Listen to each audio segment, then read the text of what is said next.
I just met my two new friends, Rick Cruz, who's the Assistant Superintendent of College Readiness at the Houston Independent School District, and also Vivian Louie, who is the Program Officer at the WT Grant Foundation. Their bios, which I am not going to read, are in the pamphlet in front of you. So if you want to know all of the amazing things they've done over the years, please take a look. So social capital, to start with the obvious, it's not just what you know, it's who you know. And hopefully this panel will allow us to dig much deeper into how we're defining the concept of capital. This is not a panel entitled social resources or social supports. I think that the idea of capital is that it's a construct, that it conveys some type of intrinsic value that can be traded for goods and services. It opens doors, it provides access. And if we're talking about completion of college, the question is how are colleges and high schools utilizing, how are they helping students develop to manage and utilize social capital to persist through the educational system. For this panel, we're going to have 3 presentations by our panelists, and I'm going to begin actually by telling you 2 quick stories related to social capital. The first story took place about 18 months ago. I was in Nairobi, Kenya, attending a conference of the United Nations Environment Program, and we were driving down a dirt road towards their version of their General Assembly. And just the year before, the road was still under construction, and most of the construction contracts in Africa are managed by foreign governments. China, Korea, Japan. And in Nairobi, the China Construction Company is the company that has most of the contracts. They're building highways, they're expanding the airport, new cell phone networks. And when you see the workers, when you're looking out the window driving down the street, almost all of them are Chinese. And when you ask the Kenyan government, the officials, why don't you have more Kenyan workers? They'll say, we don't really have a workforce that is trained in this technical skills required. But there was one individual, we stopped one time to take a look, that one individual was working there who was a construction manager who was Kenyan. He was born and raised in Nairobi, he was educated in Nairobi, he went to college in Europe, came back, and I asked him, how did you get this job? You're the only person who is from Nairobi that is working as a manager here. And he said, oh, well, my uncle is a businessman, so he got me this job because he does business with the China Construction Company. And so in some parts of the world, nepotism is the only brand of social capital that exists. And for a story closer to home, just a few weeks ago, in our own office, a young lady stopped by who'd interned with us over this past summer. She's a high school student in one of our CTE high schools in New York City. 17-year-old African-American female, bright-eyed, has dreams of becoming a lawyer when she grows up. We had her work on an international research project over the summer. She loved it so much that she almost wanted to stop becoming a lawyer and come to work at Tweed. And I said, you really need to do more research. And this young lady, she was so excited throughout the summer, and she came into our office a few weeks ago. I told her to stay in contact. She emailed us every so often. And she came in a few weeks ago and said, Mr. Shabazz, I need your help getting into college. And I said, of course, do you need a recommendation? What are you looking for? Some opinions on great colleges you should go to. I know a lot of times New York City students like to stay in New York City. You should think nationally. And she said, well, no, our college advisor quit. We don't have a college advisor at our high school anymore. And I said, what do you mean they quit? I said, well, okay, thank you for letting me know. We'll have to find you a new college advisor. But in the meantime, what can I do to help? And she said, well, I need you to help me pick out colleges. I need you to help me fill out my college application. I need to figure out how to apply for financial aid. And my mom is out of work, and so can you help her get a job as well? And it's a lot to ask for. I mean, it's not a part of my job description. But what we were able to do for her, actually, is we did talk to her about what colleges were available. We connected her to resources in the community that help her vet colleges and apply for financial aid. We recruit nurses coming out of school to become teachers in our health programs, and we referred her mother to one of the nursing schools, to one of the college advisors there, to help her get back into school so she can get a job. And so this young lady was tapping into social capital, even though this had nothing to do with what she was learning at the high school, nothing to do with her internship. She knew that there could be people out there to assist her in moving forward. And so she was capitalizing on those relationships, and generating more resources for herself. And obviously, in high school and college, we've identified this as critical to making sure that we move people through our system. And so I'm going to end with those 2 stories, and we're going to start with our presentations right away. The first person we're going to turn it over to is Vivian Louie, who, once again, is from Program Officer at the WT Grant Foundation. So they're going to pull up her presentation, and we're going to get started. Hi, I'm Vivian. Can you all hear me? Oh, great. So I wanted just to start off with thank yous. I always think that's a good policy. So I wanted to thank David Steiner, Ashley Berner, Kelly Siegel-Streckler, and May Mixak, and everyone here for inviting all of us to speak today on this very important topic, and really for so brilliantly actualizing the mission of the CUNY Institute for Education Policy to influence educational policy and practice. Such a critical issue for our nation. It's a privilege to be here with you all. And I just want to say also, given that I live and work in New York City, I've had the privilege of coming here for events a couple of times. So it's been really terrific. Okay. So I wanted to kind of set up the big picture context for us. For this panel and for this conference. And this really begins with the fact that despite the gains of recent decades, educational inequality in the United States is quite high, and it's even widened across some indicators. So really the goal, I think, today is how can we help young people actualize their promise? So there are many factors that influence academic success. We all know that. Today I want to focus in on social capital, which is defined as the information we get from the people we know, and understanding how to successfully apply that information to reach the goal. So I want to talk not just about social capital, the knowledge itself, and from whom you get it, but also how you can apply it, or social capital in action. And I don't have to give you any examples because Diala Chavez just gave us some wonderful examples that really speak to the heart of what social capital is and why we need it. All right. But I also want to kind of bring us back and take a look at some of the challenges that young people face in America today with getting into college, and why social capital might be so important for that. And this builds on yesterday's keynote address by Michael Lomax, the president and CEO of the United Negro Fund, and also David Steiner's remarks. This was at the kickoff event for the conference yesterday. And so when I say achievement gaps, I mean disparities in grades, test scores, course content, high school dropout rates, college entrance and completion rates across groups of students. And I just wanted to take a look at a few of those as we're getting started, right? And of course, first it's important to understand that before the civil rights movement, of course, there was tremendous unequal schooling, tremendous gaps for blacks and whites in particular, because it was separate and unequal systems of schooling. But thanks to the gains of the civil rights movement, we've made up some big strides with those test gaps, for example. Partly it's a result of policies to desegregate public schools, create smaller class sizes. So we see that a lot of those gains were made during the 70s and 80s.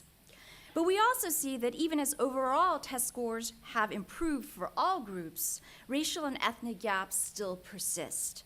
So if you take a look at the bottom bullet, you see in 2009 and 2011, there was still more than 20 points separating the test scores of blacks and Hispanics and those of whites in both 4th and 8th grade math and reading.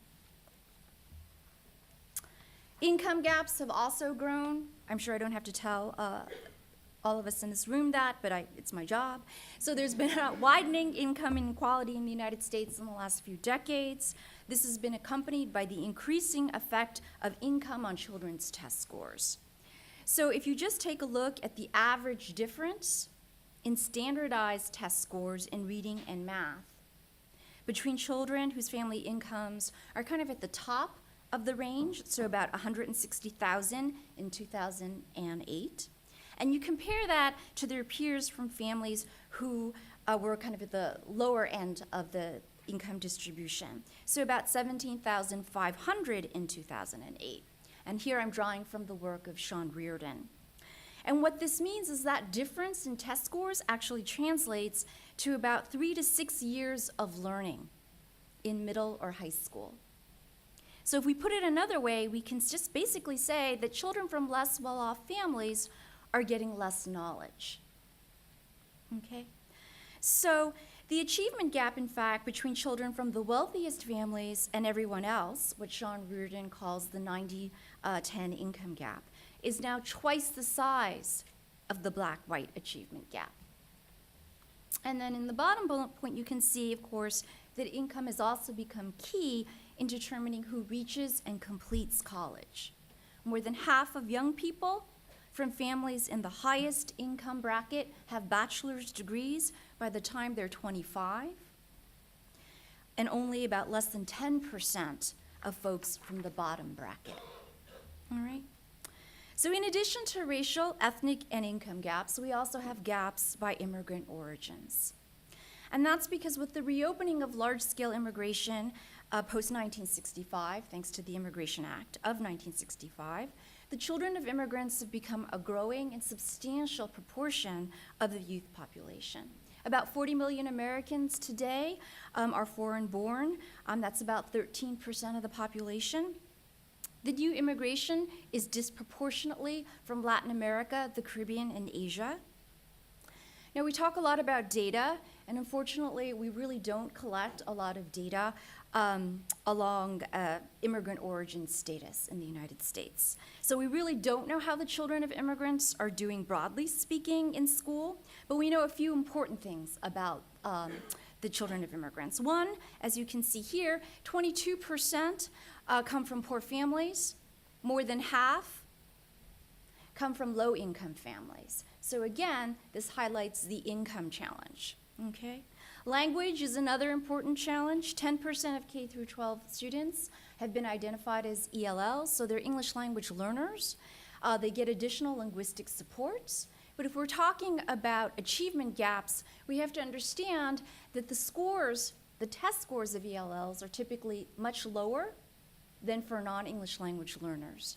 But this also appears to be related to the quality of the public schools that they're attending.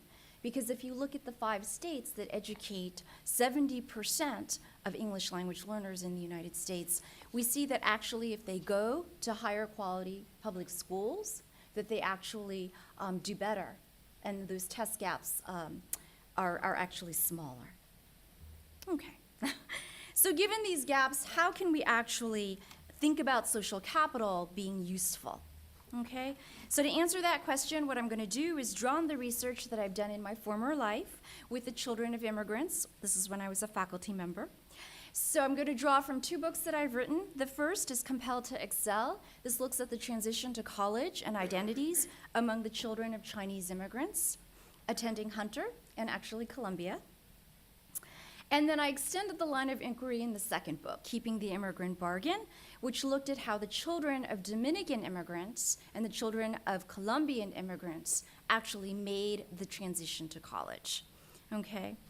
And of course, when I talk about the immigrant experience in social capital, it's very important to understand that I'm also drawing on the research, or what we already know among native-born, minority, and or low-income families and their children, and how they've successfully used social capital to negotiate the educational system. So my remarks also draw today from shorter pieces that I've written. So I have to give a shout out to the CUNY Forum, which is a new journal published by the Asian and Asian American Research Institute at CUNY, and then also in this institute's own Idea Lab, a series of policy briefs. So I want to just kind of highlight the mechanisms of success that I found with the children of Chinese immigrants and the children of Latino immigrants. So first, they had the optimism of their immigrant parents that they could make it in the United States. Second, they had the strong parental supervision, so the parents really were supervising them, making sure that they were getting home safe, doing well in school. Third, the children are close to their parents, and the children want to make their parents happy by actually doing well in school. Fourth, some of the working class parents, and mainly the focus of my work has been on working class immigrant parents, were able to offer useful supports to their children about schooling, leveraging any contacts that they could to learn about good public schools, good Catholics, good schools, period, for their kids, as well as good after-school programs and how to put their children in them. So social capital in action. But while all of those family-based factors are important, there's another key element of the constellation of success for these children and youth, and that's institutional networks of support provided by non-family members, right? These supporters, they act as guides to the educational system. They believe in the children's abilities to succeed, right? And they show them the actual concrete steps to do it. So again, this is social capital in action. But how to make this social capital in action more of a systematic occurrence in our everyday lives and less of a random one, as we know today. In fact, working class and poor children, some do get access to social capital, but it's more of a random happenstance occurrence. It's not something that's really kind of happening in a systematic way for them. So this brings us to the question of what we can do now. And in a conference call that David Steiner organized for our panel, which was very helpful, he encouraged us to be mindful of this, what we can do now, right, in the here and now. So what I want to point out is that children, they grow up in varied settings, including neighborhoods, schools, families, and communities. Everyone in this room knows that. But these are all these kinds of folks, they have a stake in children's achievement. And in the ideal world, they should all be working together, partnering towards that goal. But in the real world in which we live, that happens very rarely. And instead, typically these varied settings, they're isolated from one another. So a lot of the useful information that can be shared along these different stakeholders in these different settings are not being shared, okay? And then even when the stakeholders are brought into the same space, there can be key barriers to building trust and communication. And I'm sure, again, everyone in this room knows how important trust and communication are to building productive relationships. So working class immigrant parents, they can have a hard time learning how educational bureaucracies work here. They can find it difficult to develop the kinds of social networks that would give them useful information. What is the SAT? Is that important?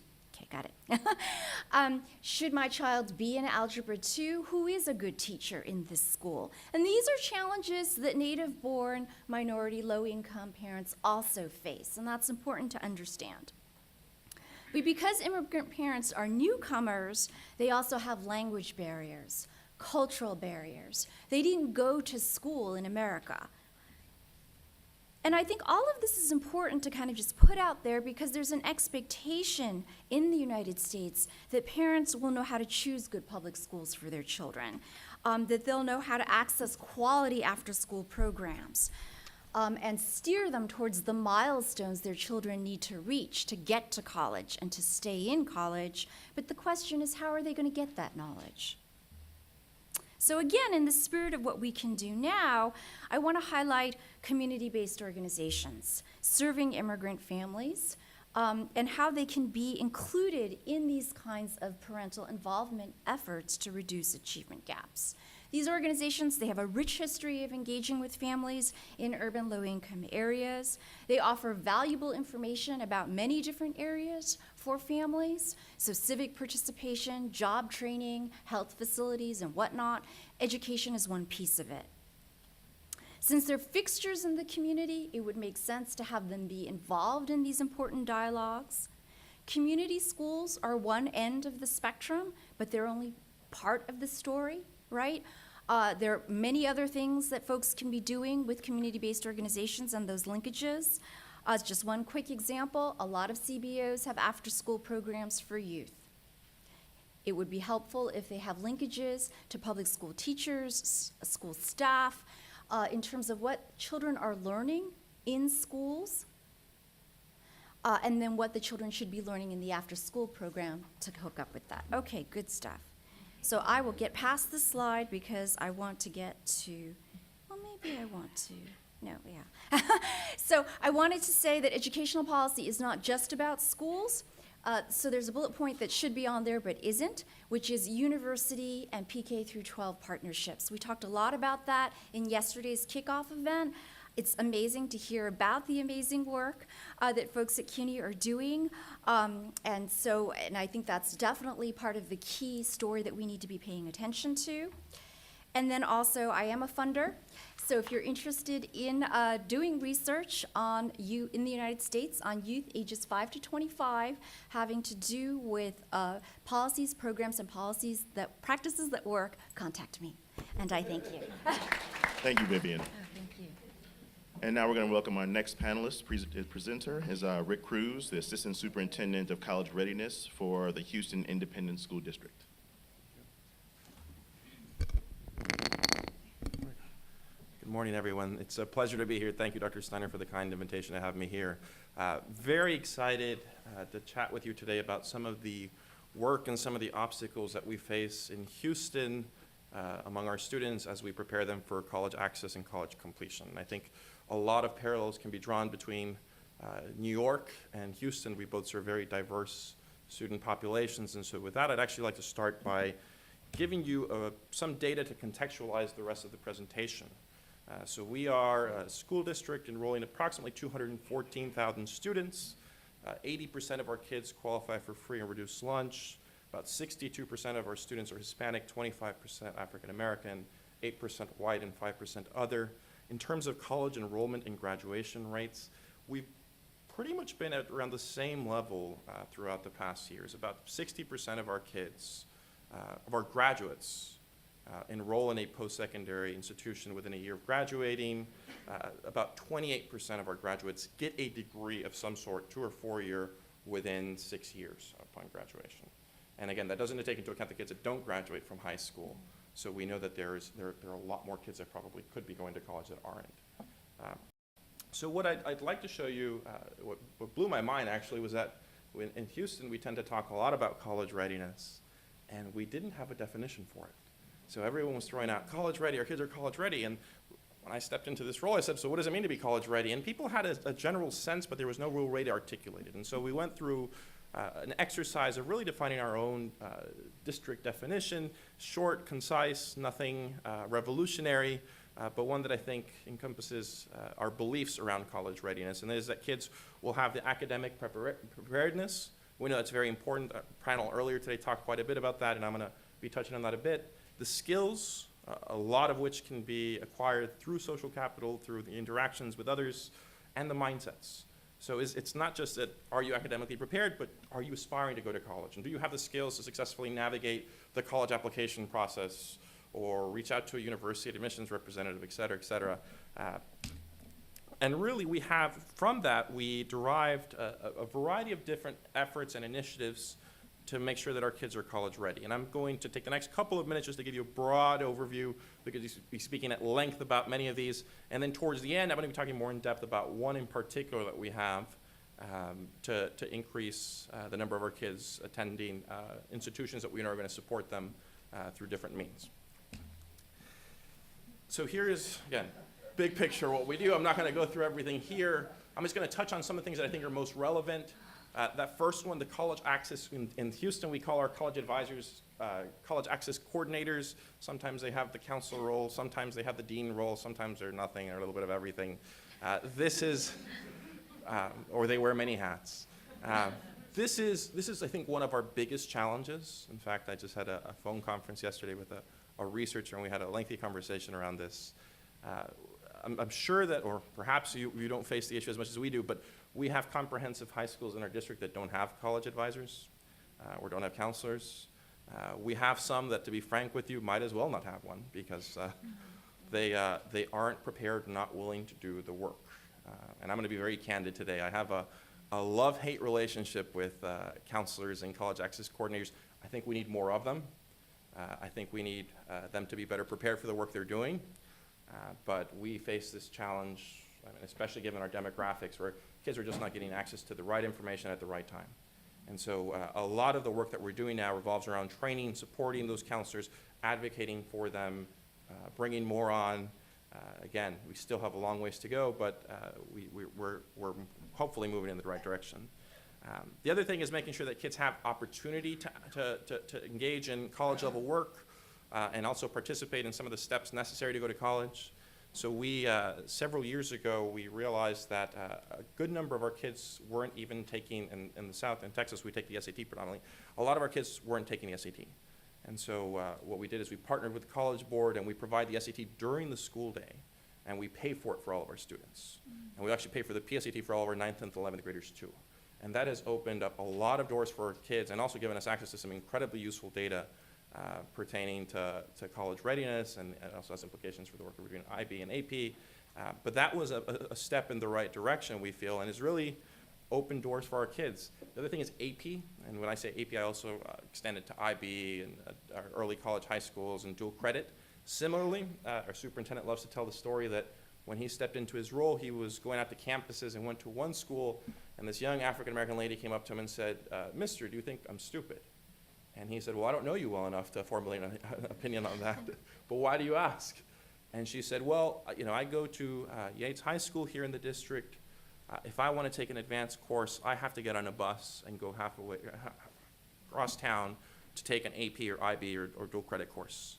And immediately we changed that by actually offering AP, requiring that every campus offer at least 15 advanced placement IB or dual credit courses, and paying, similar to the SAT, paying for all of our students to take IB, SAT, or AP fees. Anything is paid for by the district, at the district level.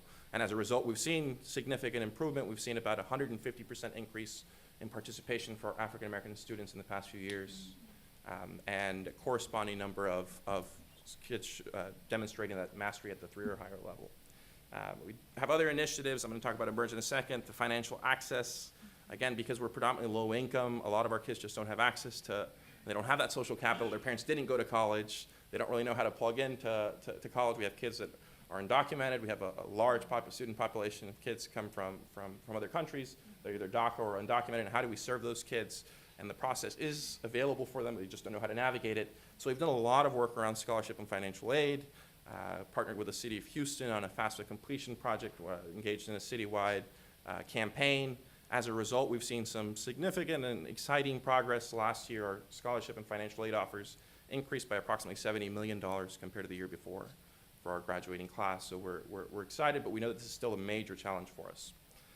College exploration, making sure that more kids have the opportunity to visit college, interact with students who are going to college. Again, many of our kids, most of our kids, their parents didn't go to college. Perhaps no one in their immediate surroundings did. The teachers might be the only ones. And so giving them opportunities to visit at those college campuses and envision themselves there, I think, is extremely important. Partnering with our universities, community-based organizations and scholarship providers, and then also we have a variety of events to really promote college-going culture. So again, macro picture, not very specific, but hopefully gives you a sense of what we're doing. I do want to talk a little bit more about 3 key strategies that we have in the district. One is we assume responsibility. I know that there's this tension between higher ed and K-12. Whose fault is it? We talked about that earlier. We know that we're not doing, as a K-12 institution, as good of a job as we should in preparing our kids to meet those academic standards when they're in college. We know that only about 17% of our kids graduate demonstrating college readiness levels. Not many. And that parallels, it's very similar to what the graduation rates are for a lot of our demographic populations. Furthermore, we know that a lot of our kids, as a result, are having to go to our colleges, especially our community colleges or public local colleges, and having to take those remedial level courses. And we know that a lot of times those tend to be barriers for our kids. And many of them don't end up advancing to college level work, and as a result, they just don't get a college degree. So what we're doing with that is, and I had a conversation yesterday, very excited that New York seems to be doing something similar, but something we just engaged in this year was partnering with our local community college so that our kids have the opportunity to take college prep courses as seniors in every high school. And what that means is that if they complete those courses, they pass those courses, they automatically advance to college level coursework. They can skip the college remedial level courses that they have to take in college, thereby saving a lot of time and money and going straight into college. Really, really excited about that because, again, that is new to us, something that the state just allowed us to do through a new law. And then the other thing is, the other key strategy that I'm going to be talking more in depth about is matching students to colleges with high levels of support through a program that we launched a couple years ago called Emerge. I think similar to an initiative that New York is about to take to make sure that more of our kids who are demonstrating they're college ready or close to being college ready are matched to colleges that provide support. Because there are a lot of big misconceptions around these schools.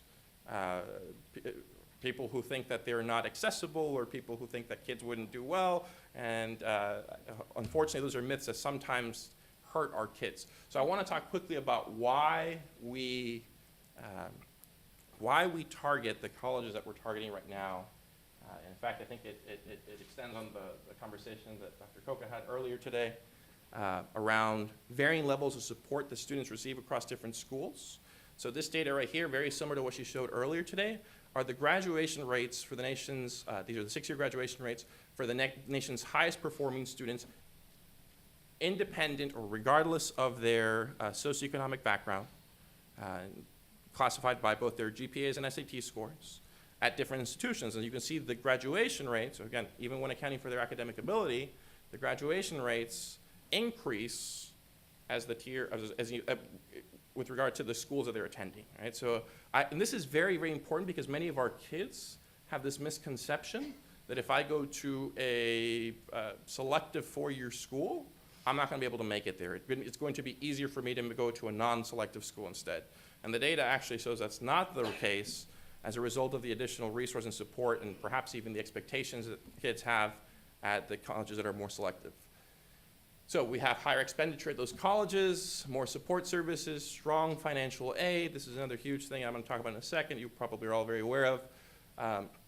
And as a result, we have those higher graduation rates. We have higher rates of students going off to graduate school, and we have a wage premium that students experience over the course of their lives. So there are opportunities there. Talked about financial aid. This is just a partial list of the kind of schools that we're targeting. When I go out and give presentations to students and I ask them, well, what do you think about schools like Rice or Stanford or MIT? You can imagine the very first thing they say, right? What do you think it is? Expensive, right? I can't afford those schools. And there's been a lot of research around this that shows no, in fact, the net price at a lot of these schools can actually be lower because they have policies that are either need blind or full need. They have a lot of resource to go with them. In Texas, we face the issue that, and I think it's more of an issue in Texas than it probably is here in New York. A lot of our kids just don't have exposure to these types of schools.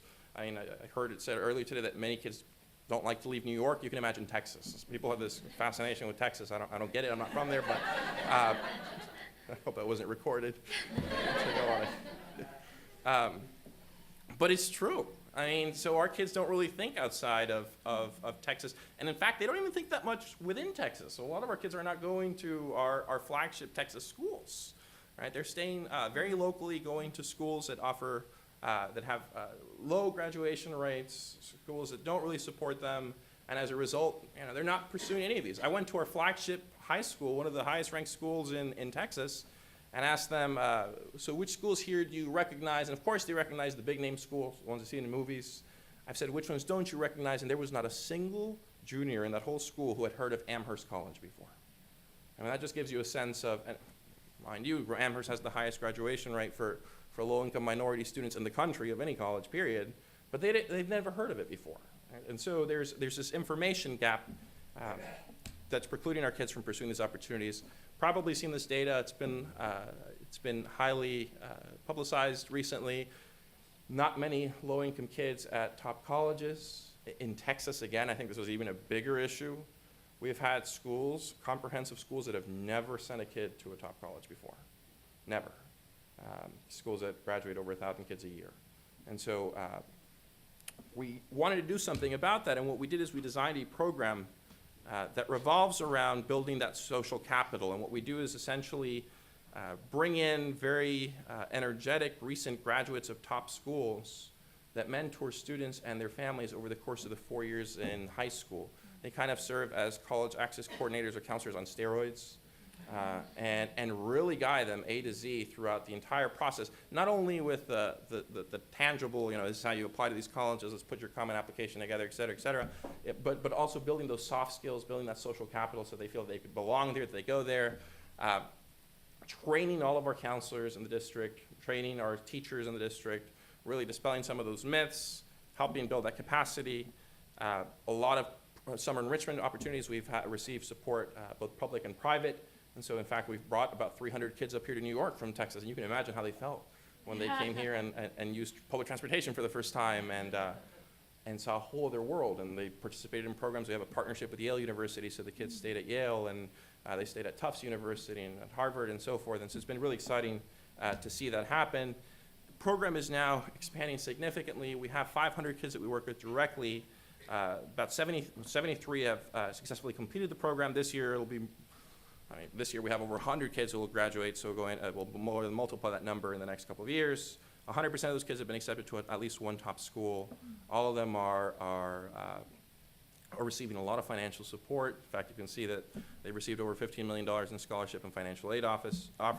98% of the students are on track to graduating from college. 90% of those kids are first in their families to go to college or low income, and so we're really excited about the work that's being done there. I know that we're running out of time, but I think what's also really exciting is the social capital that our students will acquire once they're in those colleges, right? Getting to know other students from all over the world from very diverse backgrounds. And then our hope is that they will come back to their communities once they've graduated and leverage that social capital and really become agents of change and leaders. More information is available on the website, including this really, really neat video. Highly encourage you to look at it. It's one of our students. I'm a little biased. I'm a Yale graduate, and so we've sent a number of kids to Yale. This is one of the kids that we sent, but really, really excited to see his work, and really excited that we're actually in conversations with other school districts to really expand this kind of work. We've actually worked very closely with New York City Public Schools. We had a team of some of the senior administrators who came down to Houston for a week to learn more, and love to talk to you all, if you're interested later about the work that we're doing. And again, if you go on our website, you can get a lot more information. Thank you. Thank you very much, Rick. And our final presentation will be from Cass Conrad, who is the Executive Director of the Early College and School Support Organization at the CUNY Office of Academic Affairs.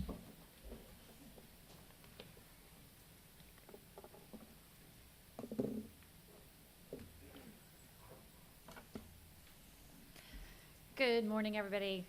Thank you for being here. Thank you, David. Thank you, John, for sponsoring this conference. It's a great opportunity to have a conversation with many friends and colleagues that we've worked with here in New York City for a long time, and as well as a lot of new faces in the room. I really appreciate that opportunity.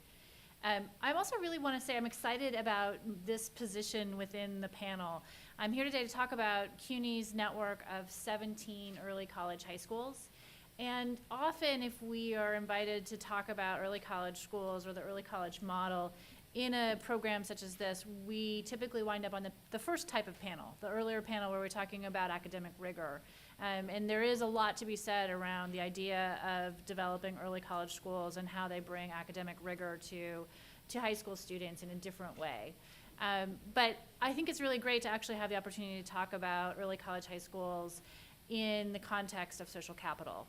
And I know that my colleagues on the panel here have all talked a lot about social capital already, but I thought it might be helpful for us to quickly do a little bit of a thought exercise before I talk more specifically about our schools.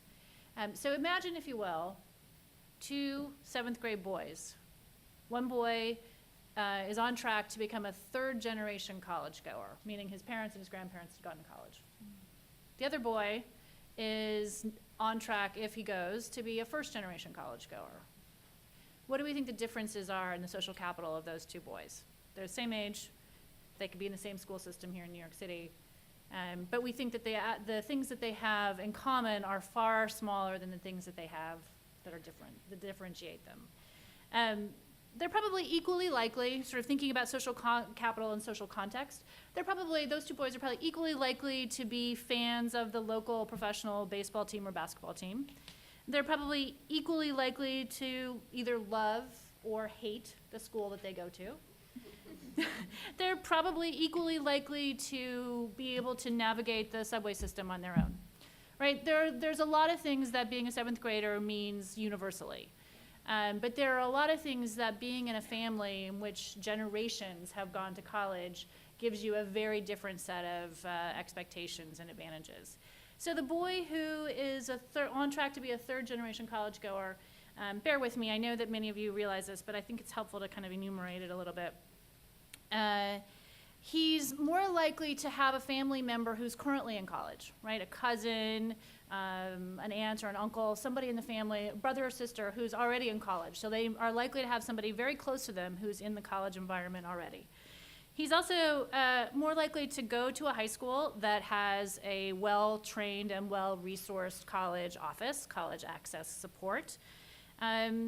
He's more likely to know adults who have a variety of professional jobs that have required college degrees. So he's more likely to have some inkling of what a college degree leads to after college is over. He's more likely to have a parent who understands what the timeline is and the steps are in terms of applying to college. He's more likely to have peers, friends, who are talking about college in some fashion, even in 7th grade. He's more likely at some point to be considered a legacy admit to a college. The first generation college goer is certainly not ever going to be considered a legacy admit into a college. He's more likely to live in a middle-class neighborhood. We know that statistically, and we've talked about that a little bit in some of those cases, which means he's more likely to live in a household that is stable economically, not being worried about some of the other stressors that a first-gen college-going student might be facing.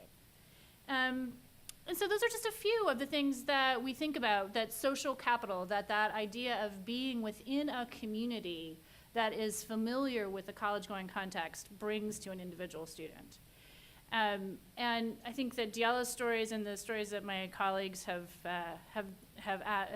discussed this morning also sort of add to that picture. And I think what I wanted to do today is say, well, if we recognize that, if we can enumerate those kinds of differences among these two boys, we can do something about it. And I think that's one of the things that we've set out to do within the early college high schools that we've developed here in New York City. So just a little bit of an overview here. What is an early college high school? Again, I'm guessing that many of you, if not all of you, have heard of early college at this point in time.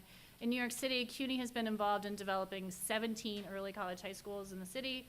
We currently enroll about 7,000 students in those schools.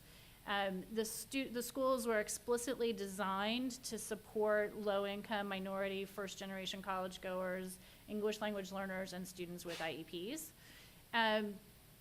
Each one of the schools is based on a partnership between the high school and one of the colleges within the CUNY system. And the partnership is deep. It is deep and meaningful. It begins before the school opens. We engage college faculty in working on what is the design of the school. What do we want students to learn as they're progressing through the school? What should the curriculum look like? How do we connect the high school curriculum to the college curriculum? And how do we work together to ensure that students are successful in that transition process? Here in New York, we actually have 3 different models of early college high schools. You see them here at the bottom of the screen. We have a 6 through 12 model. Begins in the 6th grade, students go through the 12th grade. We have a 9 to 12 or 9 to 13 model that's really more focused on just the high school years. And the newest model that we've been working on are 9 to 14 schools. And those schools begin in the 9th grade, allow students to stay in the program for up to 6 years. And as part of that 6-year program, we are working with an employer to give students access to a range of career preparation activities. So we have this range of models, but they're all focused on saying, how do we help students move from wherever they come in to being college successful? So how do early college schools help build social capital?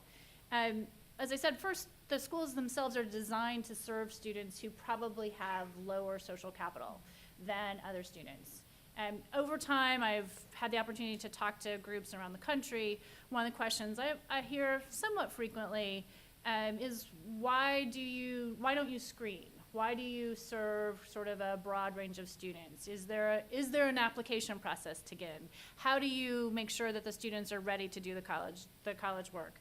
And it's been a fundamental belief from the beginning that we needed to serve the population who needs these schools the most. So the schools are not screened, or by and large, they're not screened. We have a few different, again, within that network of 17, we have a few different ways in which students enter the schools. But by and large, the students enter because they're interested in the school, not because they've gotten a specific test score, not because they know somebody in the community, but because they've shown an interest in the school. And that actually creates a context for working with students and helping them gain the skills that sort of even the scorecard on the social capital front. So then the schools use explicit instructional strategies to teach the kinds of things that students would typically learn with students with more social capital would typically learn in a home, family, or community setting. So schools are very, very intentional about saying, here's what college is, here's how you make the transition to college, here are words that you might not understand about college, and building that into the structure of the day.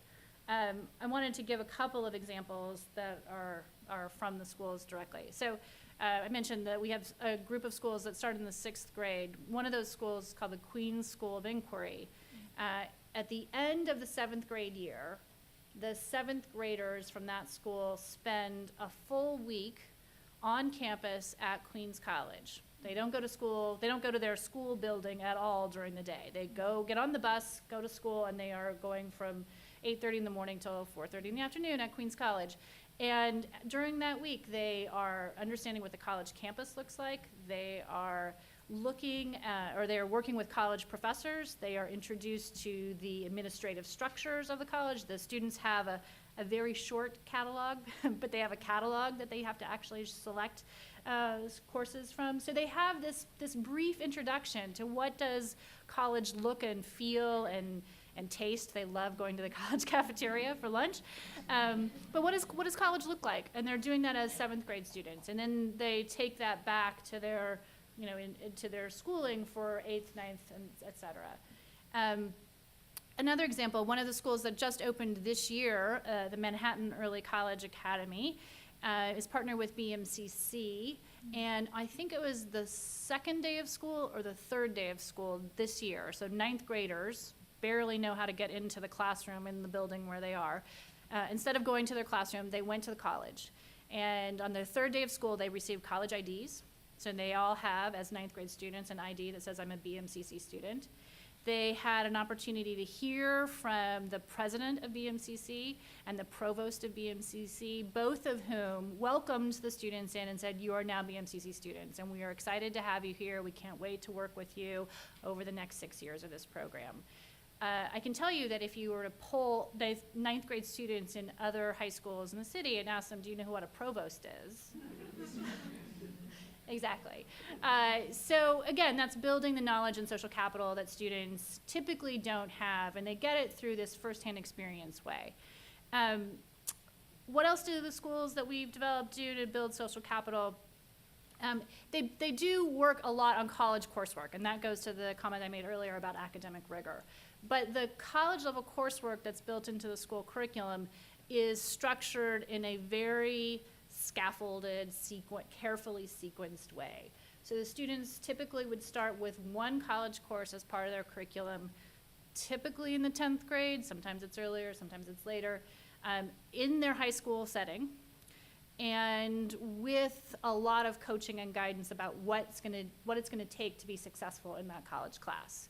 So they are beginning to experience college level rigor and the expectations of college level work, but they're given it in a very manageable chunk, and they're given it with full support, so that as they're moving into the rigor and the academic load of a college course, they have support along the way. And the final thing that I think is really important as part of this design of schools that we've developed is that the schools think about building social networks and social capital among the students themselves. And I actually, one of the slides this morning, I really wanted to understand better, because the idea that studying with peers decreases academic performance really worries me, because we spend a lot of time working with students and thinking about how do they build study groups and how do they actually productively work with each other to learn from one another, both about the academic content of their courses, but also how to navigate this world that they may not have much familiarity with.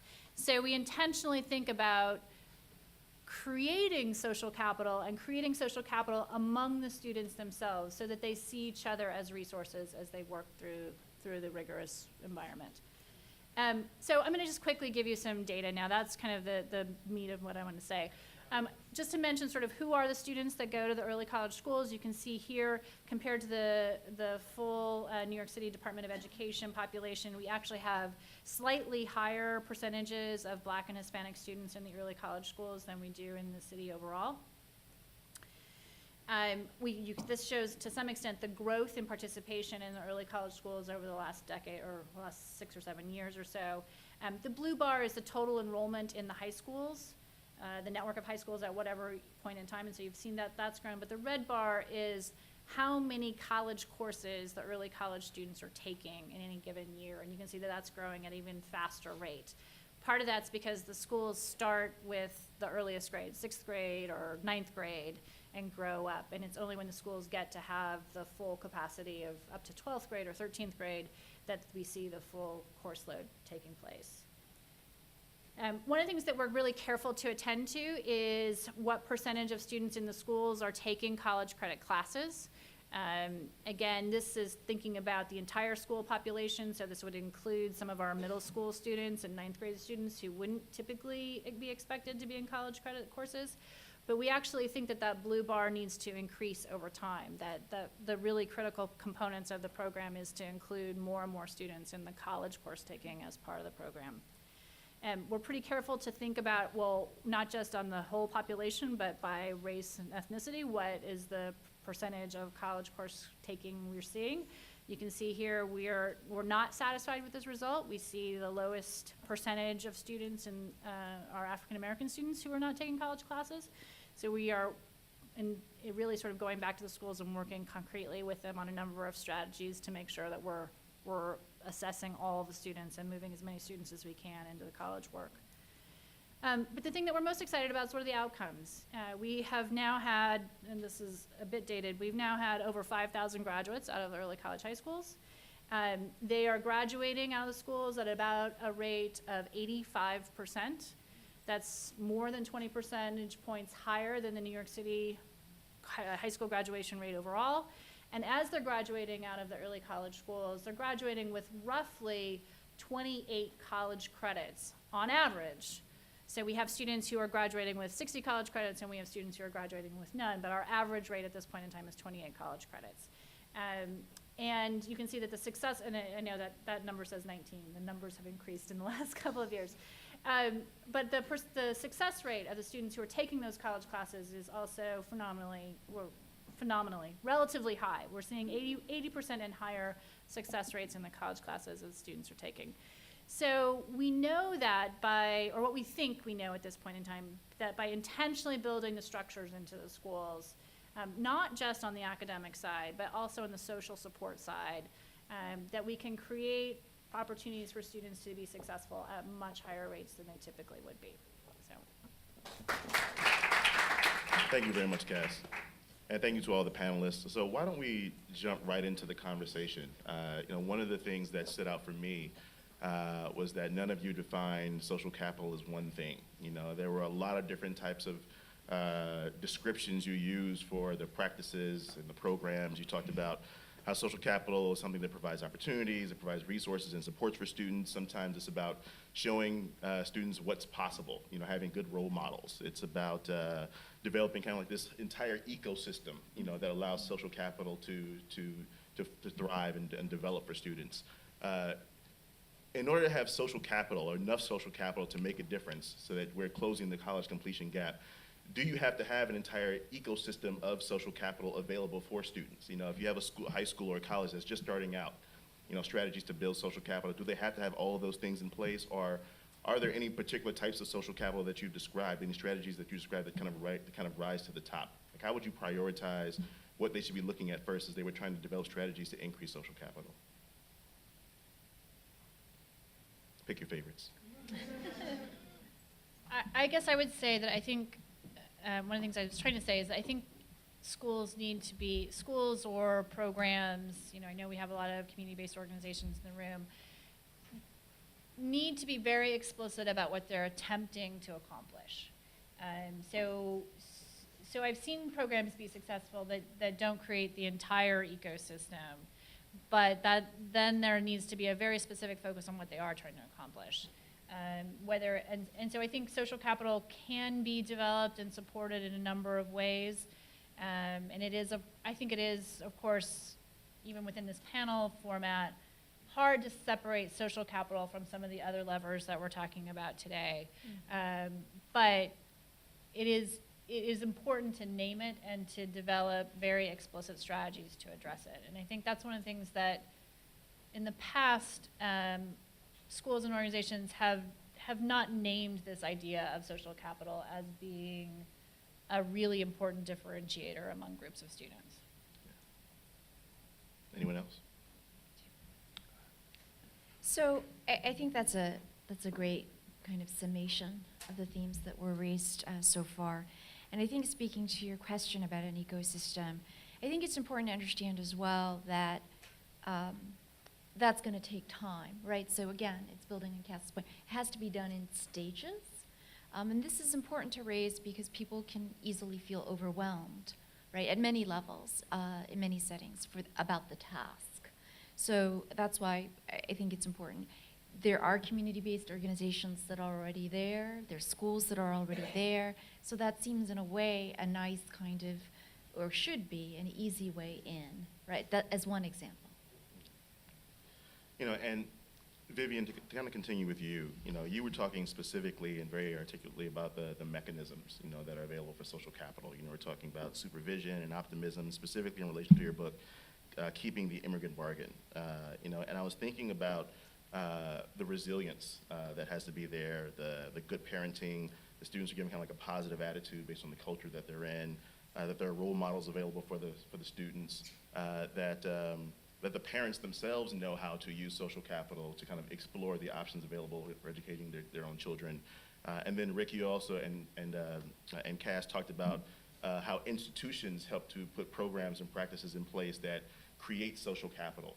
But I want to talk very specifically for a moment about self-efficacy and social capital. You know, in some of the examples I gave earlier, the individuals were really using social capital transactionally. You know, they were identifying that there were individuals or resources available that they wanted to tap into to create opportunities for themselves. And so I'm wondering, in addition to talking about parents and institutions, you know, in terms of what they can do to create social capital for students, how do you think the research and practices that you have in place are empowering students to create social capital for themselves and to utilize it themselves to help them complete the gap, the college completion gap? I think it's certainly something that we need to be very deliberate about. We've worked with a lot of, through the Emerge program, worked with a lot of extraordinarily talented, bright young men and women, but it always blows my mind when it comes to self-efficacy. Sometimes they don't advocate for themselves. They don't know how to seek resources. A couple years ago, there was an article in the New York Times about the girls from Galveston who went off to different top schools and didn't know how to go and talk to the financial aid office, and as a result, or to the psychological services department, and as a result, they both ended up coming back to Texas and not completing their degrees.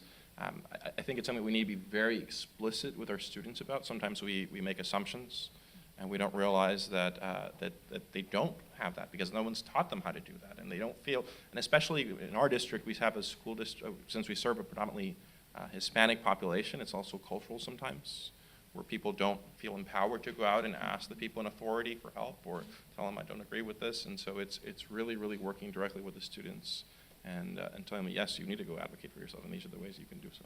Okay. Anyone else? Cass, why don't you chime in a little bit? You know, with the early college schools, you were talking about the students being encouraged to work in study groups. I also know from some of the work that we've done with your office that some of the industry partners that are collaborating with the school bring professional mentors into the school to work with students. I mean, are these examples of practices that help students develop social capital? Thanks, Diallo. Yes. You know, I mentioned in sort of the two-boy example that the boy who's a third-gen college goer is much more likely to know professionals who have a whole variety of jobs, most of which or all of which will require college degrees. That's really difficult to replicate in low-income neighborhoods. And I think one of the things that we're doing in the schools that Diallo is mentioning is really trying to bring in adults who have high growth, high interest jobs, and the adults can then talk about the work that they themselves have done to get to the place that they are. And one of the schools in particular that Diallo is thinking about the students have one-on-one mentoring. And so they have an opportunity not just to hear an individual tell their own story, but to develop a relationship. And I think you're right. I think we all define social capital slightly differently, but I think that notion of relationships is at the core of the idea of social capital. And so, yes, I think that in sort of the big picture, having mentors, whether they're professional mentors, we have other programs where we bring college students, somewhat like your Emerge program, college students in to serve as mentors, or even peer mentors, can be really important sort of leverage points for students to see themselves in a different light, or to see at least a range of possibilities are very different for themselves. When in thinking about social capital, I mean, I think it's great that you all have outlined so many different types of social capital that are available, and the importance of having this ecosystem of supports available. And forgive the term, but it almost sounds like you're recommending that we carpet bomb students with as many types of resources as possible, almost like throwing everything at them and hope that something sticks. Evaluating the effectiveness of the type of individual supports you're talking about. We have mentoring programs, we have study groups, we have encouraging parents to be role models, trying to make sure that we're connecting students in ways to help them develop more substantive relationships.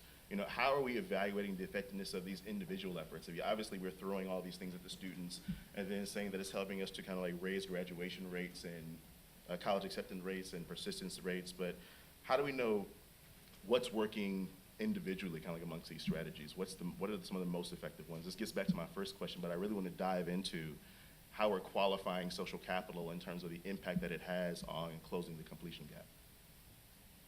I think that's one of our main challenges, in fact, is it's not a very tangible thing. And you see it when you interact with the students and how they evolve and how they change.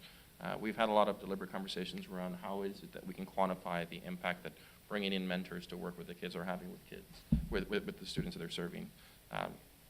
For us, I think it does boil down to college completion. Are our kids successful in going to college, completing college? Are they also tapping into the opportunities once they're there? Mm-hmm. And that's something we tell kids. You can sit on the sidelines when you go to college, or you can seek out internship opportunities and getting to know your peers and so forth. But it is a challenge to figure out how we really measure what kind of impact it directly has. Right, and there's always the money question. I mean, obviously, if we're talking about capital, financial capital is, what are we funding? How are we funding? How do we decide to fund the mentoring programs versus the study groups versus some of the other ones in developing social capital? So these are great points. I just want to add into the conversation two things. I mean, one is that I beg to differ respectfully. I don't think that all children and youth are getting a barrage of resources and supports at them. I think, in fact, what the research has shown is that the children who need those resources the most get them the least. And I think that was really evident in Cass's point in the way that she brought out the two stories, right? The third-gen college-goer and the first-gen. The third-gen college-goer has so many things going on that's going to go right for that child, right? Or at least make the right context. And the first-gen would benefit from all of that and more, but typically doesn't have access to that. So I think that's the first point. And then the second point that I'd like to share is that it's important to understand as well when we think about measurement, and I agree with your point, Rick, about measurement, but we also have to also think about what are the concrete steps that are being shown to children and youth who are fortunate enough to get access to those supports. Because it's about raising expectations and presenting different possibilities, but success is a two-way street. So it's about also making those visible, but showing them how to do it and believing in them. And then we can then measure, right, what the outcomes are. Any responses to Vivian?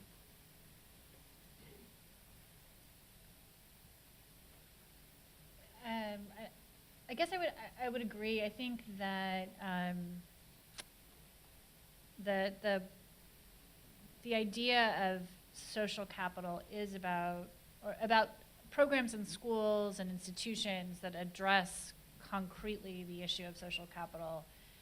It is about recognizing that that inequality comes in lots of forms, right? And so there is a great need in large numbers of communities or for large numbers of students to provide resources that are significant. I think it is a challenge, though, a challenge, but not impossible to do the measurement, right? I think that's part of all of our work. I guess I was, in the initial part of your conversation or question, Diallo, I was reminded of one of the things that John said in his remarks this morning, which is that if we really are thinking about dramatically changing outcomes in the city or across the country for low-income, minority young people, we can't make change at the margins. That it really is about significant change. That it's changing what we think the roles are. It's changing what we think the structure should look like. So that may be why it sounds like we're talking about wholesale carpet bombing, although I don't like that idea with students. But significant numbers of supports being offered to students. So I think that there's a reason why it sounds like it's as all-encompassing as it is, and that's in part because significant change requires rethinking a lot of the structures that we have. Okay, absolutely. And so we're going to pause the conversation now to take some questions from the audience. So please raise your hands. When I go to meetings occasionally with high-powered consulting firms or with our CIS people, I realize that they often talk a language, one, that I don't understand, and two, by not having me understand it, they control the conversation entirely. And I've never been able to figure out what social capital means immediately without thinking about it twice and as to what it means. And I'm just wondering, I don't know the evolution of how it came about, but I always believe that if you're trying to explain something to people and they have to think a lot about what the term means, it's never a very helpful thing. And I'm just wondering what your view is when you talk about social capital, or if you do, to parents, to kids, to groups. And yet I assume that it's that you don't talk that way. So why do we use it as policymakers? I'm just curious if you have any thoughts on that.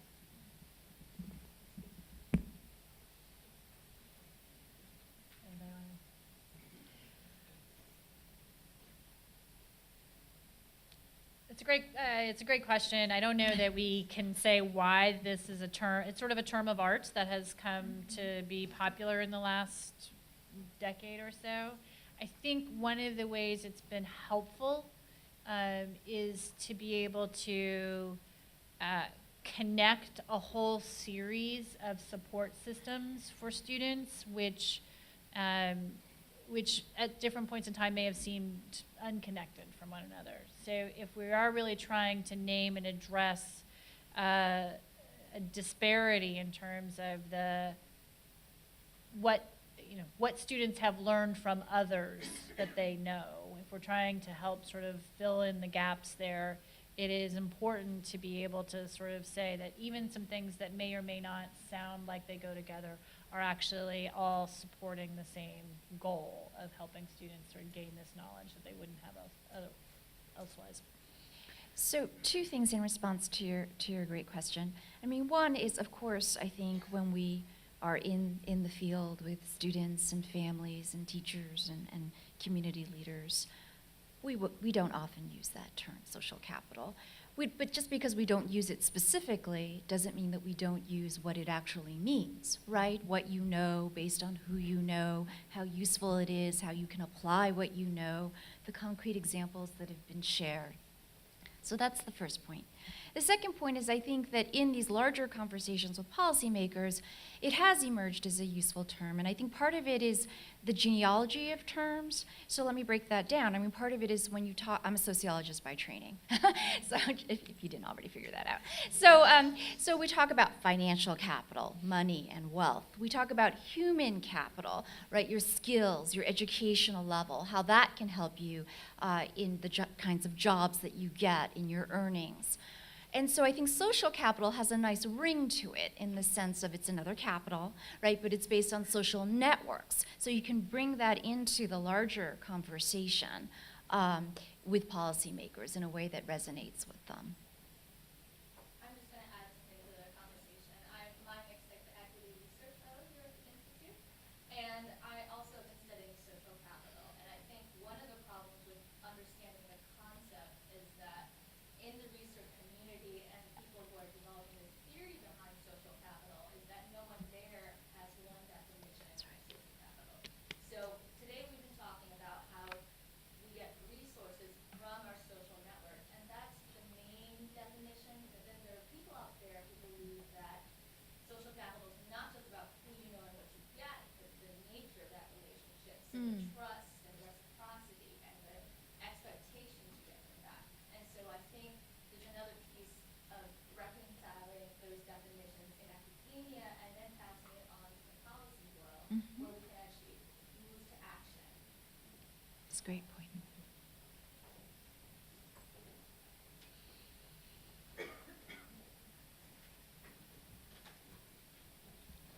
I'm going to please remind everyone to keep your questions brief, and if you have any comments, please keep them to 30 seconds or less. Hello. I guess my question more has to do with, and it's more directed towards Mr. Cruz here. How do you go about, particularly looking at how such a great program here, and here in New York City, students have an abundance of opportunities and programs.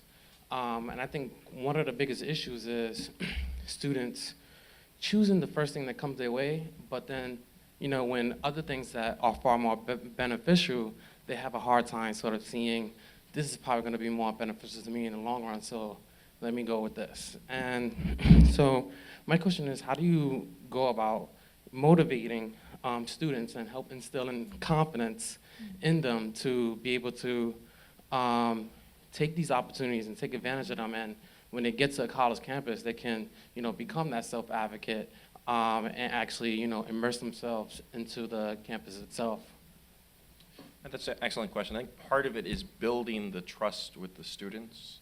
So I mentioned there are program managers that work with the students over the course of their 4 years in high school. It's very high touch in the sense that you really need to get down to the kids' level and let them know that you care, that you understand where they're coming from, and build that trust, because again, there are great opportunities, and for us it seems like you jump on it, but sometimes there is that inertia. And then the other thing that we've seen is that you can build this momentum, which is what I think is the most exciting thing about the work we're doing. Where initially, when we went to a school, there was this resistance, there was this idea, why are you coming here? A cohort of students, we work with kids in cohorts, a cohort of students goes through the program, goes off to college. Now they're automatically motivating each other, and it's similar with the parents, in fact. When we have parent meetings, we bring other parents of students who at first were actually most skeptical. I mean, I remember one time we had a parent, I had a student first year who called me. She recently immigrated from Vietnam, went to her apartment. Her parents didn't speak any English. They weren't happy to see me. So the girl was translating for me. And the whole point was they didn't want her to apply to Tufts University because they had never heard of it before. They actually said, Harvard, yes, Tufts, no. And I remember telling them, I was like, look, it's a great school, just apply, who knows what's gonna happen. I whispered to the girl, it's like, you're 18, you do whatever you want anyways. But, I mean, there was that resistance and that lack of trust, and part of it is because they don't trust the system.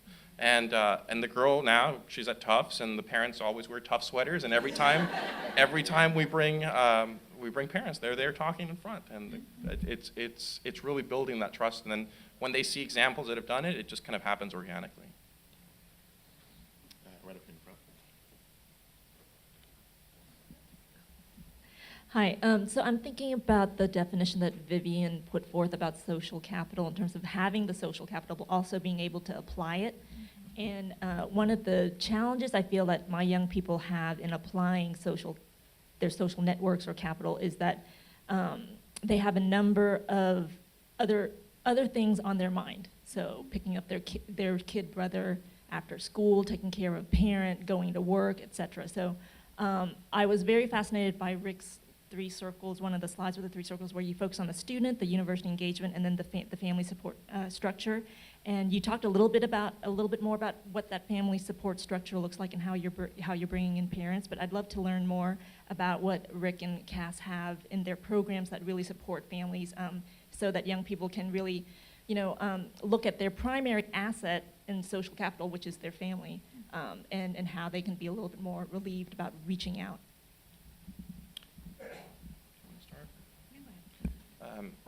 Part of it, again, is also working very closely with the parents. So prior to working with any student, we do home visits. So we go to the home of the student and meet with their parents and sit down with them. And they tend to be freaked out about it at first. Like, what are you doing coming to my home? And we sit down with them, we explain what we're doing. And I think beyond the information we get, against that trust, and then, again, bringing other parents who work with them. And so we do regular workshops with the parents where we explore different topics. Also empowering parents to help their kids has helped a lot. So in modest ways, if we're doing a college trip, calling the parents and saying, help us raise money. And it's not even about the money per se, it's more about helping them feel like they're invested in what their kids are doing, which I think is very important. It does present a challenge with some parents. Overall, I think the response has been fantastic. In fact, that's usually the first question I get. Well, how parents feel about you sending their kids off to other states? We haven't seen that kind of resistance, but again, I think it's been because we've been intentional about building that trust, working with them, educating them, and then involving them in their children's success.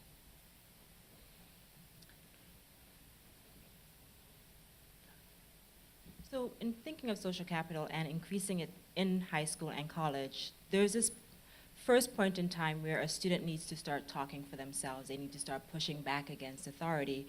And I think especially in Black and Hispanic communities, one, it's culturally you don't talk back to authority, but also there's a biasness from educators and those in the classroom with dealing with that type of pushback or engagement. I think Gail was talking about in her class, encouraging students to talk and to be, engaged in the classroom, to not just listen to a lecture and take that as truth. What are your thoughts on, in the classroom, encouraging students to push back and to be critical thinkers as a step towards developing social capital and then advocating for themselves? Really briefly, one of the examples that comes to mind at one of our high schools in Queens, Thomas Edison High School, the CTE school. A few years ago, one of the students decided to stage a protest in the middle of the global history class. They said, I'm tired of learning about your genocides, your famines, your wars. You have us regurgitate all the ways your generations have failed us. And you never help us provide us with solutions for how we can not follow in your footsteps, so I refuse to learn this anymore. And the student encouraged other students in the class to do the exact same thing, and they walked out of the class. They staged a walkout. And typically the way that a school system reacts to this is we just suspend or expel all the students. But there was a level of leadership, some innovation among the teachers and principal there. And what they did was they sat down with the students and used their rebellious attitude to redesign that course. And so that course now exists as a course where the students are the ones that lead the course. They use a model UN format where each student in the class represents a different country. And they take on different perspectives around the world in studying global history. The students have a democratic model where the teachers have to raise their hand to get on the speakers list. And they've partnered with other schools in the city. They've traveled around the country to UN conferences to have high-level policy debates. And they recently partnered with a school in Pakistan. They wanted to partner with a school in Pakistan, so they reached out to the United Nations. I connected with them with some people, and they held a fundraiser for an all-girls school in Pakistan that makes textiles. The girls in Pakistan sent the textiles to New York. They created dresses. They staged like a fashion show, auctioned it off. And they used the other programs in the school as well. So the automotive students auctioned off a car. The medical billing students handled the budget. And they were able to raise money and send it back to Pakistan for the school. And so that's one way of cultivating that kind of leadership, where instead of stifling it, you really kind of take the students and help and work with them to create something different. And so their social capital becomes the students within that classroom. The class is now something you have to apply for. So the students the seniors who are graduating have to recruit the juniors in the lower class. And they also have contacts at the United Nations and in Pakistan. So they have international capital as well. So that's one example that comes to mind of how, in a very small way, and probably against a lot of policies, we try to support students in doing something like that. So I just wanted to build on that and respond to your great question. First, I wanted to say that Asian American students also are not raised to speak out against authority. So it's there's a cultural thing going there as well. But I also wanted to say I think you're absolutely right. I mean, I think critical thinking, critical engagement is huge, not only for content, right, but also for developing the agency of youth in learning to advocate for themselves. I think what you're speaking to is also professional development for teachers about how they can understand that that's, I think they understand obviously that that's a goal, but then also how it plays out differently with different students, and then how to kind of nurture that in a way so that it's not being construed as a challenge, right, but as something, as an asset that can be further developed. I just want to add one piece to that, which is I think that that the idea of speaking out and being self-advocates is another skill that we strive to teach to students. And yes, it's something that students use with one another to sort of build their own networks and connections. But it's also one of the things that students need to know in either a college setting or in a work setting to be able to, the number of students who are uncomfortable going to an office hours, as an example, is extremely high, right? That's a pretty foreign place. And so how to have students practice that idea of, I can go and ask a question, and in fact, that's what office hours are about. I'm supposed to be able to ask questions and get support on things I need. But in order to do that, I need to have identified my own needs. I need to recognize what the professors or the TA's role is and how to actually ask a question in a way that doesn't demean me, doesn't demean the person I'm asking the question of, et cetera. So it's a skill. It's a whole set of skills that students need to learn in a context. And so, talk about work settings similarly. But those are the kinds of skills I think, again, if you're explicit about how to, that's the goal, is to have students have those sets of skills, then you work towards a variety of ways to get them there. My question is for Cass. First, I really appreciated, as a mother of a 7th grade boy, your opening, so thank you for that. So am I, actually. There we go. No coincidence. So my question is, do you have data on college persistence and completion for the early college? I saw a lot of the data around how many credits they've gathered as they're going into, but do you have persistence and completion data yet? We are right in the middle of a fairly complicated evaluation study, and so we have some anecdotal data, but we're in the midst of collecting and aggregating our college completion data. And a number of the schools are new enough that we don't have enough time to actually be evaluating college completion. So most of what we have around college completion is anecdotal at this point.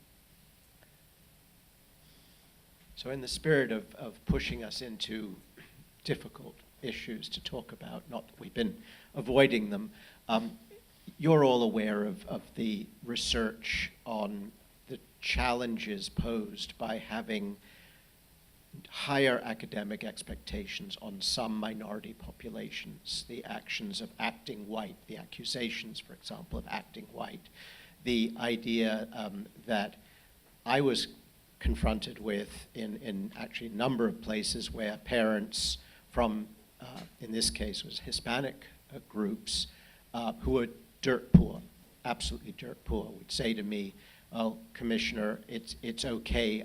My child's now going to school 4 days out of every 5." And I want to push a little bit. This has been an optimistic panel, albeit with some awareness that those who need it most are getting it least. I think a very important point.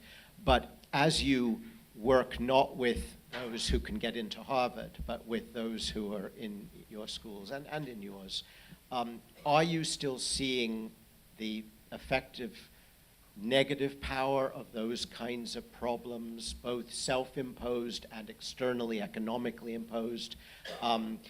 Or has this changed? Is the hunger for academic excellence on the part of parents and students, their children, in very underprivileged communities, has that changed? Or are you still seeing these patterns, both internal and external, that serve as barriers? We certainly still face this issue saliently. In fact, I talked earlier about the expansion of advanced courses, and a lot of the resistance that we got wasn't necessarily from the students or parents, it was actually from our staff. Where people came and principals and teachers said, these kids can't do this kind of work. Why are we making them take AP courses? They're not academically prepared. And even to this day, that's one of our main challenges, is that there isn't that buy-in. With regard to parents, it happens, but I think it's marginal. It's not the, I mean, of course you'll have some parents say, I don't want my kid to take as many AP courses, but it's really, I think for us, it's been more from the district level, just changing those expectations that kids can do the work. And there was a lot of, and to this day, even with the SAT, I get this all the time. I'll have people, and they always ask politely, do you think every kid should go to college? That seems to be the question, and it's like, no, it's not about that. It's about giving them opportunities. But unfortunately, some people feel that we shouldn't have high expectations for all the kids, or they shouldn't be equal. And that's something we take issue with. I think in large measure, I mean, I think, let me just say, I don't know if I said this in my remarks, I always am hesitant in these conversations because I feel like we're making gross generalizations, and it's always a little nerve-wracking to do so. But in large measure, I believe that most of our students and families have internalized the concept that's widely sort of discussed in the public discourse, that a college degree is important, right? And so there is, in large measure, a desire for on families' behalf to have their student earn a college degree. Where the disconnect comes is, what does that actually mean? What is a college degree? What's required for a young person to successfully transition into college and then successfully persist and complete a college degree is not well known and understood, especially in some communities here in the city. And so I think the answer to your question, David, is both yes and no, right? That there is sort of a desire, a very widespread desire, but a lack of full understanding of how the families sometimes can contribute to that. And in fact, someone else mentioned the notion that, you know, I have to go home and pick up my third grade brother.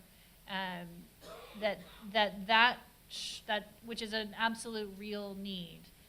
But that short-term demand can actually derail this sort of amorphous, I want to get a college degree idea.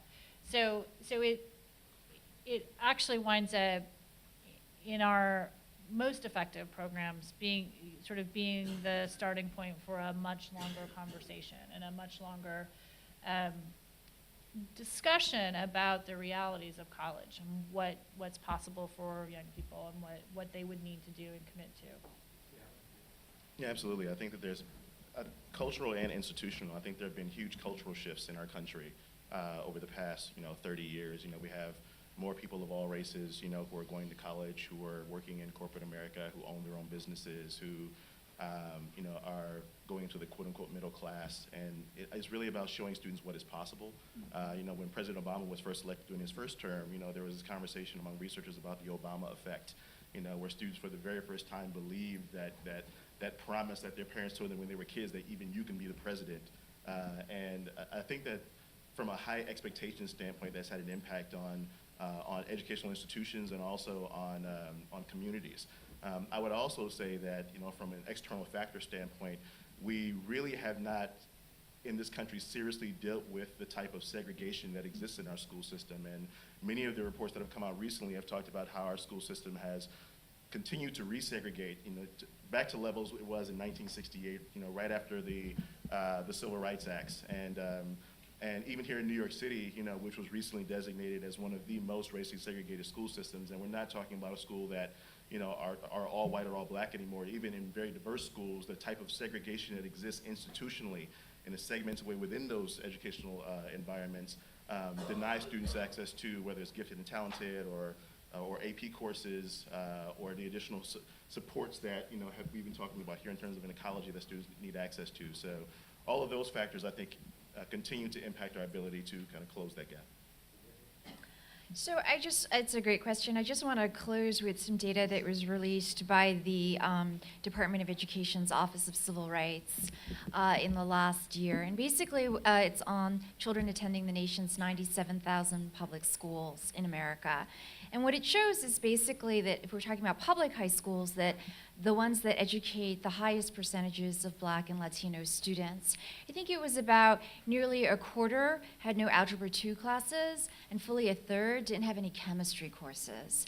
So we talk about motivation, cultures, optimism, whatnot, pessimism, but those statistics are pretty glaring, right? And that also they were more, Black and Latino students are more likely to attend schools where 20% of the teachers do not meet state standards. So. All right. And another round of applause to our panelists. Thank you very much for being here. You can stay. Thank you. This morning's discussions have been immensely substantive and both sobering and encouraging. A few months ago, a upstart candidate for the mayor of New York stood at this podium with a small audience. We who invited him were proud to have him. We had a wonderful discussion about education, and a few months later, he became our mayor. It is a double delight to welcome the deputy mayor, Richard Bury, to this room. I want to say that communication between CUNY, K-12, the mayor's office, is going to be critical to all that we want to do together. With DOE as our partners, with the mayor's office behind us, with the willingness and energy and intelligence of the nation's largest urban public university, we can do enormous things. And Richard is a crucial part of that story. Richard Bury was appointed deputy mayor for strategic policy initiatives by Mayor de Blasio in March 2014. He's got the very modest role of leading all the interagency efforts of the city, including the mayor's signature efforts to offer high-quality pre-kindergarten programs to all of our 4-year-old children, an issue, by the way, that we're very involved in and proud to be involved in at Hunter, where we're training many of these teachers. Developing community schools, which, as we heard only a few days ago, is a crucial part of the mayor's strategy, and expand after-school programs for middle school students. Born and raised in East New York, Richard is really one of the city's own. He's dedicated his life to improving opportunities for young people in disadvantaged communities. He's been president and CEO of the Children's Aid Society and founded a large number of nonprofits, including the Mission Hill Summer Program. We're absolutely delighted to have you with us today. As you don't need to be told, this issue of opening up access to college and enabling our young people from underprivileged communities not only to get into college, but then to stay and to graduate, is probably one of the 2 or 3 most challenging issues that we face as a public education system. Thank you.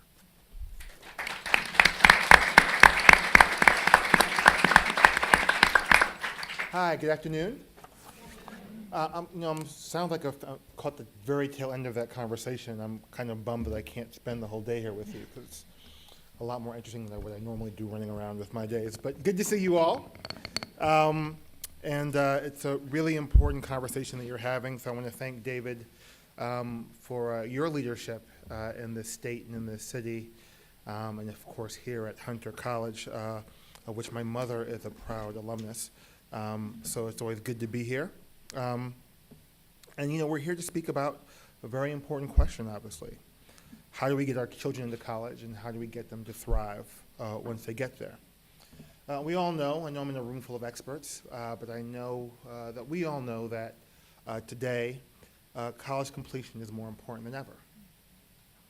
We also know that even when prepared for college, minority or poor students don't always attend college, and certainly don't always attend college for which they are academically competitive. And so addressing these gaps we know is critical. It's critical to us as a country, it's critical to us as a city. Mayor de Blasio, my boss, ran for office on the idea that this city is too often for too many of our children truly two cities, a city of opportunity and a city of disadvantage. And his goal is to create a city that could overcome those differences and to move from the tale of two cities to the tale of one city rising together.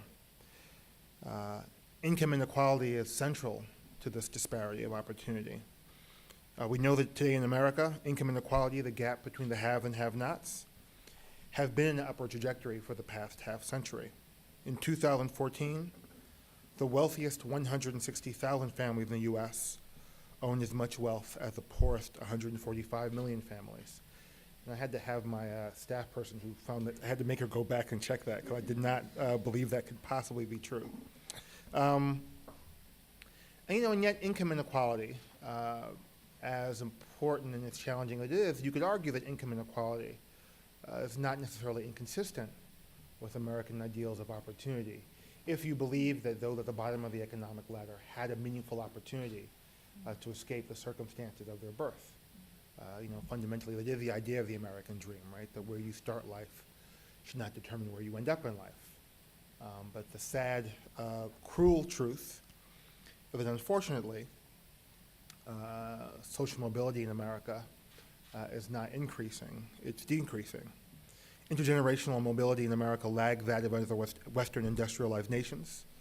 The percentage of a child's income that is determined by her parents' income is high and is growing. These facts are wholly inconsistent with everything we believe about this country. It is entirely inconsistent with everything that we hope, everything we think about what it means to be America. The truth is, if you're born poor today as a child, you're more likely to grow up to be a poor grown-up and to have poor kids. And it is probably the biggest irony that we only really compete with Great Britain when it comes to nations where it's a country with a king, or a queen, I should say, as countries where the class of your birth is most likely to be ossified, is more likely to be the class where you spend your life. So we know that education has always been the key to overcoming these facts. Education has always been the pathway out of poverty for children in America. It's, I think it's without a doubt, the centerpiece of America's economic prosperity has been the broad investment we've made in educating our young people. And we also know that college is really the new high school when it comes to upward mobility. The stats are clear. People with a college degree are more likely to have higher incomes, they have higher wealth. Certainly during the economic downturn, this is a group that was most buffeted against unemployment, is those who had a college degree.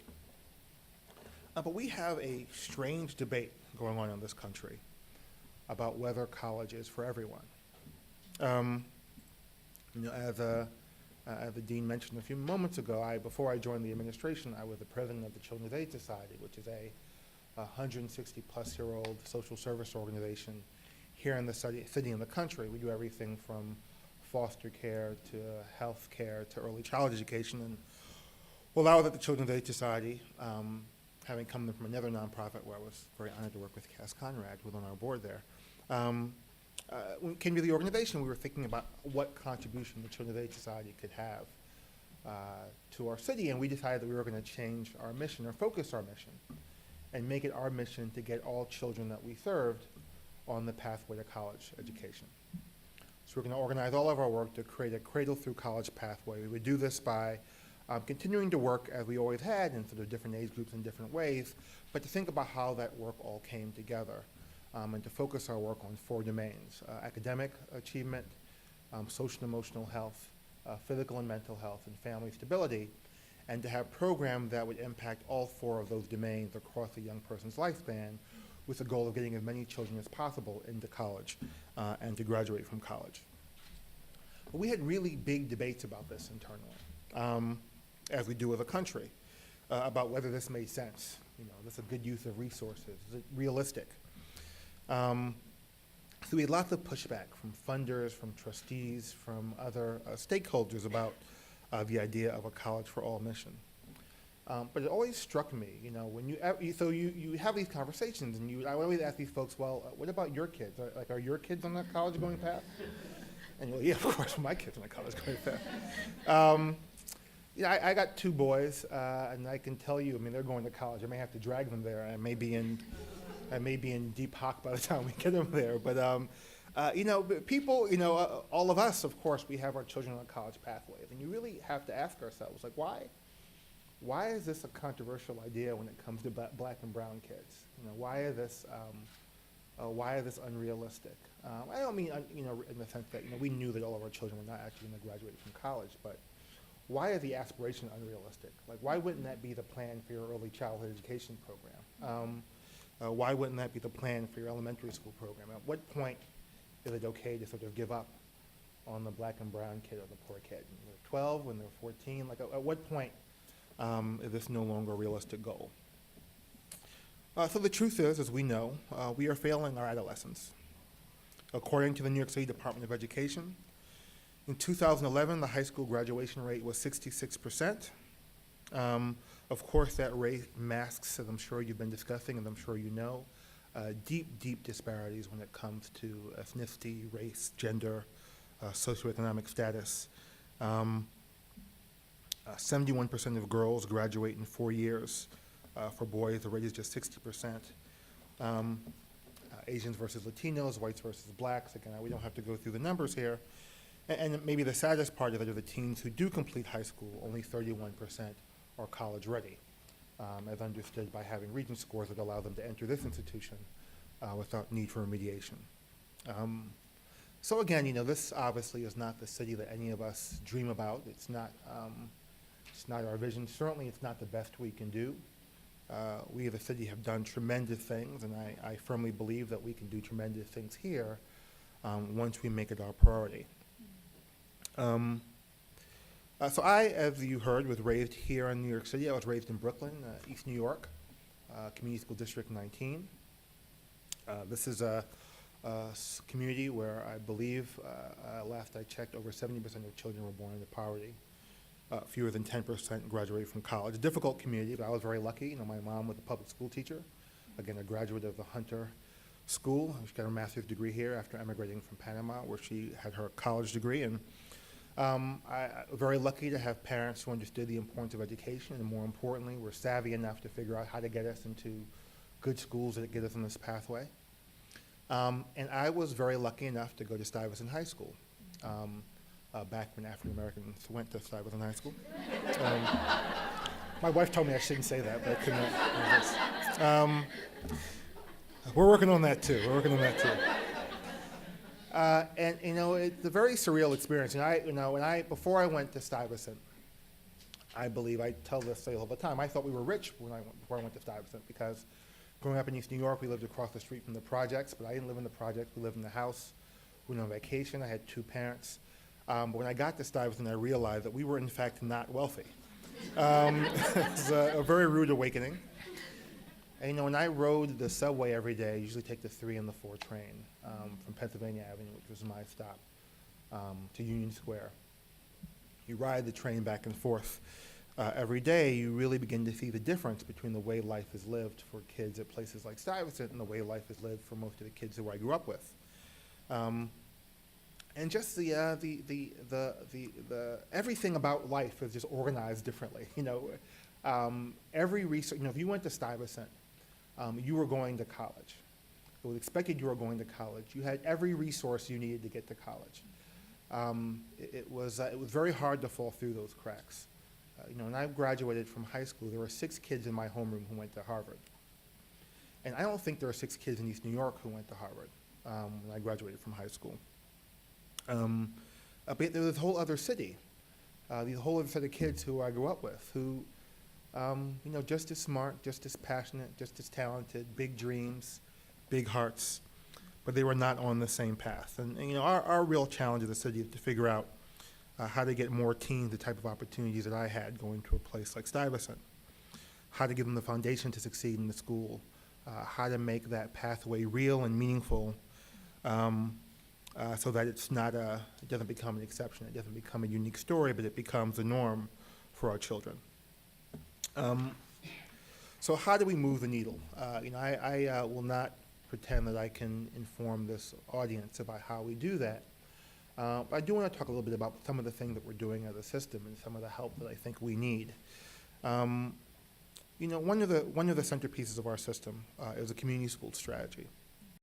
The mayor has announced 2 initiatives around community schools. One, he announced this summer, an initiative to provide resources to 45 schools here in New York that perform poorly in terms of school attendance to help those schools become community schools.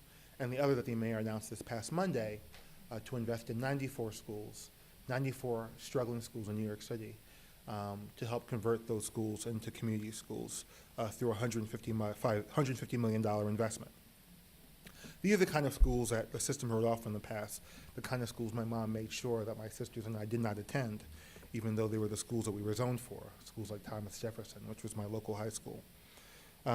These are schools that have had a history of low academic achievement and few indicators that they have the capacity to grow stronger. And our goal is to give these schools the tools that they need to succeed. So what does that mean? It means investing in teaching and teaching in those schools. It means investing in things like master teachers and guidance counselors, support and counseling for teachers, for principals, coaching, all the things that we need to give these professionals a chance to succeed. Because again, every school I go to in New York City, what I find regularly is teachers and professional educators who really want to do the best for their kids. They may not know how, they may not have the skills, they may not have the resources, but we want to try to give them the resources to succeed. We're focused on extending the time that schools have to succeed, so all these schools will have an additional hour of instruction every day. So we're extending the school day. The mayor joked that this was not going to get him votes with kids, although fortunately kids cannot vote, so they have no say in the matter. But give another hour of school day every year, but also after-school programs and summer programs, so that beyond sort of the formal instructional time, giving young people enrichment opportunities. Hi, I'm sorry, I saw an old colleague from Children's Aid Society I had to wave to. Hi, how are you? Giving young people opportunities after school and during the summer to have the kind of enrichment that can help give them a connection to school, particularly for those kids who may not feel successful in math or successful in English. We know that oftentimes it's the art program or the music program or the chess program, the thing that happened outside of formal learning that can give that child a sense of mastery and success, give them a connection to school that make them come back for the math class and the English class. Community schools are also focused on removing the barriers to success that can often stand in the way of a child graduating and achieving higher education. You know that children who come to school hungry and unable to focus are going to have a hard time succeeding. Kids who can't see the board, I always want to say the blackboard, but I'm not sure if anybody has blackboards anymore, but the whiteboard are going to have a hard time succeeding if they can't read what's going on in the front of the class. We know that kids who are coming to school depressed because they've experienced trauma, because they live in difficult circumstances, we know that those children are going to have a hard time coming to school and focusing. We know that even the best teacher in the world, the A1 rock star best teacher in the world, is going to have a really hard time reaching students who are just not coming to school regularly. We have over 80,000 elementary school students who are chronically absent, missing 20 days or more of school each year. Maybe it's because they have chronic illnesses, or maybe because they're moving all the time, or maybe it's because they have to stay home to watch their little brothers or their sisters, or maybe whatever it is that are keeping them from coming to school. We know that we have to address these issues to get to schools, to get kids coming to school regularly, ready to learn, ready to engage at the same time that we're supporting their teachers and giving them the tools to be better teachers. And while we recognize that the vast majority of our educators are talented and well-meaning, we also know that not all of them are going to succeed. And so at the same time as we give teachers the resources to be successful and we honor them and we respect them for their hard work, we also are going to work to create stronger systems of accountability so that principals and teachers who aren't able to do the job are not kept in place in our classrooms, and including restructuring schools and closing schools when necessary to make sure that our children are in places where they truly have the chance to succeed. So, you know, the community schools are our most recent initiative, but they're just one of them. One of the things that we worked on, two of the initiatives that I'm very proud to have worked on over the last year or so, 9 months, 8 months, it feels like years sometimes, 8 months, our pre-kindergarten initiative. You know, we know that one of the most important things we can do for our young children is to put them on the path to education early. And so we've embarked on a historic initiative to increase the number of children who receive high-quality full-day pre-kindergarten. Last year in New York City, we had 20,000 children in full-day pre-kindergarten. This year, we have over 51,000. We're moving to be over 70,000 by next year. And we know that this kind of platform, although it has to come attached to a quality K-12 system, we know the biggest cheerleaders for that program are our kindergarten teachers around the system, because we know we're going to be giving them 4-year-olds who are going to become 5-year-olds who are that much better prepared to start education. And by doing that, we hope that these young people will be more likely to graduate from high school and eventually become college graduates. We're also expanding our after-school programs. We know that middle school is a critical time in the development of a young person's life. And we know that after school is both a tremendous risk and a tremendous opportunity for these young people. So again, we made a major investment. We're going from a system where last year we had 50,000 children attending free after-school program in middle school. And this fall, we have over 90,000 children. And again, moving to almost 110,000 children by next year, that every child who wants access to a high-quality middle school program can get it. And we know these are pieces. We have a lot more work to do to build a stronger school system. We know that there are incredible initiatives around the city and around the country, initiatives like College Summit and iMentor and the Posse Foundation and on, that we know are doing extraordinary things. And I think one of the things we have to figure out as a city is how to have those programs serve more than a handful of children. How do we bring initiatives to scale that we know could benefit thousands and tens of thousands of students, where often they benefit hundreds. And finally, what we need is folks like this to share information, to guide us. We are, one thing about my boss, he does not think small. Everything we do is big. But he's wise enough to know, and we're wise enough to know that we don't know everything. And more than anything, we know that the challenges that we're taking on in leading a school system are overwhelming challenges. If they were easy, somebody would have figured them out a long time ago. And so what we need is help, we need advice, we need counsel, we need to have conversations like this. And what I can guarantee to everyone in the room is that you have an active partner in City Hall. And I beg you to bring us your ideas, bring us the strategies that work. So again, I want to thank you. I know that I'm keeping the group from lunch, I think, so I have another 40 or 50 pages which I will not share. But I really want to thank you for your time, allowing me to join you today, and to thank you for doing this important work. All right, take care.